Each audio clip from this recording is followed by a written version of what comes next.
Today I want to talk about the concept of the double empathy problem. So one of the diagnostic criteria for autism is deficits in social interactions and communications.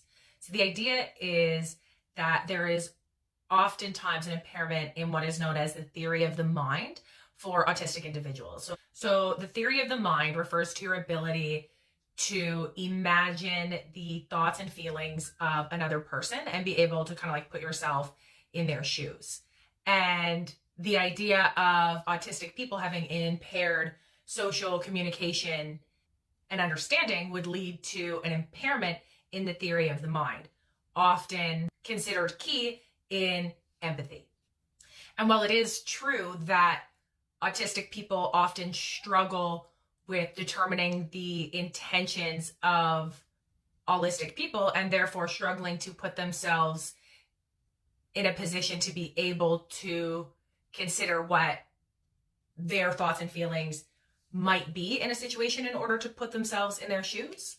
However, the idea of the double empathy problem is looking at how allistic people struggle just as much to understand the intentions of autistic individuals. And very rarely do autistic individuals struggle the same way with understanding each other. It is actually very common for them to have intense empathy for people in similar situations to them that they can relate to and connect with.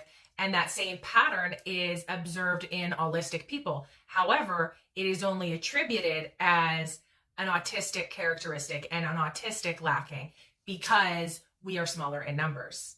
And I think one of the places where the repercussions of the double empathy problem were extremely evident to me was during my time working in a prison. I worked with a number of neurodivergent students who had committed crimes. And all too often, they were labeled as having no empathy. And while some